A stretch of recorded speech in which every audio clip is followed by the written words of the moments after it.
Welcome, CNG 132-500 to Monday. Let's see, had a question about OpenPuff, um, stenography, stenography watermarking, embedding in a photo, um, and it stopped working. Um, Some of this freeware will work great and some of it will not. It does give you ideas of what it's supposed to happen. Um, but if you ever want to like reinforce and say, you know what, I really want to get this going, what can I do to try it again? Um, you can also see that there are different alternatives, OpenPuff alternatives, and similar software. We see some StegHide, OpenStego, RSecret, SSI, SS Suite or S Suite, and if you do have an issue, always put it in the lab. You know, hey, I had this issue. Um, the the program wouldn't run anymore, or it crashed, um, and I couldn't get it to run. That is okay. I understand that these are going to work, and I will accept that.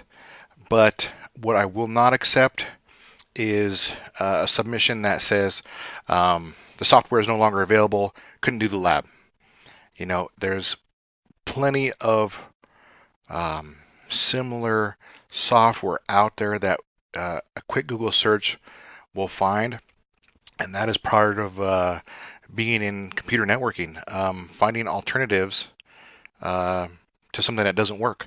Um, you're so some of the best saying, or one of the best sayings is, you're not really learning. You're learning topics in school, but you're not becoming masters of the topic. You're becoming masters at finding solutions to the problems. And some of these solutions are, you know, where do you go to find answers? One great place to go, you know, if I did a quick search on Windows errors. Actually, let's do Windows security. Let's see what that turns up. Windows security. So I did a quick search for Windows security. You know, I see, oh, the 10 best security softwares. This is from trustedantivirusreview.com. Okay. Stay protected with Windows security. Support.microsoft.com. You know what? This might be a better one because this is specifying Windows. I know it's from support.microsoft.com. And I can see that Microsoft owns this URL right here, and that should be a good place to go. Let me see. How to access Windows security features dummies.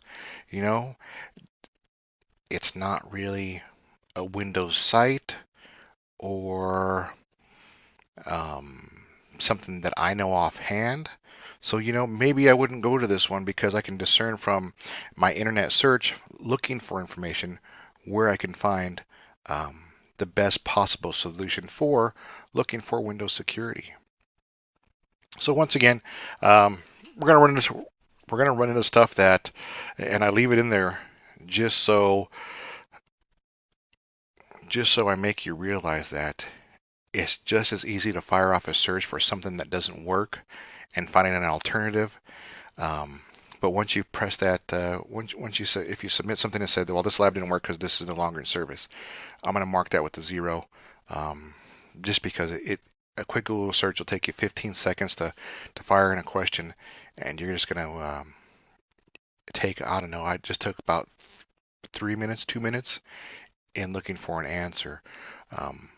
But we'll work on that because CNG is about finding solutions. Yeah, about finding solutions, especially when we look at security. So week 4, when we dive in, am I in? Okay.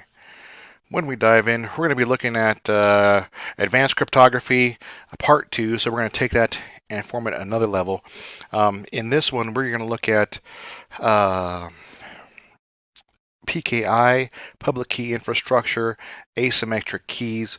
This is highly important, and I just covered this in in CISSP training what public key infrastructure is, and it really focused on driving home the importance of digital certificates, public keys, private keys, and not. It gave some encryption on hash algorithms, but that's what really meant to drive home was public key infrastructure. So to get a good idea of what public key infrastructure is, um, you always have access to your private key. Every individual has access to their private key. Their public key is available to anyone outside their organization, anyone that's not them. Public key is available to anyone to use to get you an encrypted message, and then you decrypt it with your private key. It can go kind of both ways. So if, say, Susan was sending me an encrypted message, and she encrypted it with her private key, then I would use her public key to unencrypt that message. Or vice versa, she can use my public key to encrypt that message, but then it would take my private key to decrypt that message. And you see, we don't swap keys. We use the same person's keys, but it's going to be either the public key or the private key. It'll never be Susan's private key and my private key to unlock that message. It's always one or the other. Digital certificates we look at. There are many digital certificates out there, many different forms of digital certificates. I ran into this weekend setting up a website where Google required a certificate to be on this specific website to access it. And when we went to access it, it was currently on an untrusted site because the certificate couldn't be authenticated. Which that was kind of weird because usually you don't need to pay for a certificate if you're making a website. But when you look at digital certificates, they used to be in the top menu button, and then settings, and then we looked at, I'm trying to find it real quick.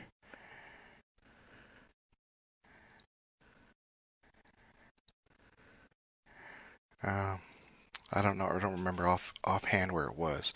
But you're looking at the up in the right hand corner, like this lock. Oh, there we go. Certificate valid. We see some information here. When it used to be unlocked, that was HTTP. It's just as easy as that. We can look at the certificate. We can see that here we have this certificate's valid. There are also revoke certificates. When you look at them in the Windows itself, you can see that there are default revoked ones, which make it really interesting to see that there are already certificates made that do not, or that are revoked as soon as you turn on your OS. Let's see. For this week, I'll start grading here shortly.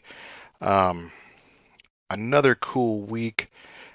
I forget what's in the lab specifically. I thought it was biometrics, but I might be wrong with that. A lot of cool things in the project this week too. So as you get going, make sure to get those labs turned in on time. And once again, I do understand that sometimes the freeware will break. But if you feel like you want to get some hands-on experience, just fire off that quick Google search, and you will find more software out there that's available for free. If we come across a project in a lab, or if we come across a project that it's like no longer supported or no longer being used, once again, look at the detail of that lab. I guess if we click, I'm just going to need to get in the book. If you look at the objective of the lab, you can kind of see what we're doing, and just actually copy and paste that into the search menu itself. Hands-on projects.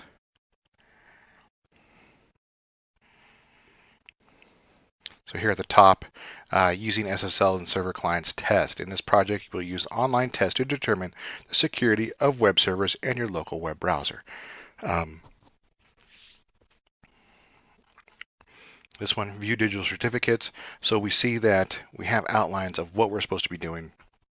And feel free to even just use some keywords in that search, revocation list, certificate revocation list.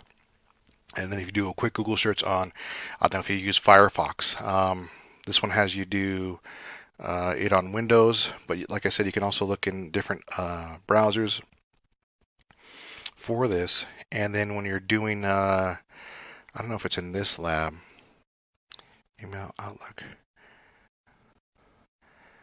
So here you can assign a certificate to your Microsoft Outlook email account. Once again, you do have Outlook 365. So feel free to use that. Simply go to your front range and then eWolf log in, and it should be in the first section in the center should be that 0365 link. And with that, good work so far. If you have any questions, make sure to reach out and talk to you midweek.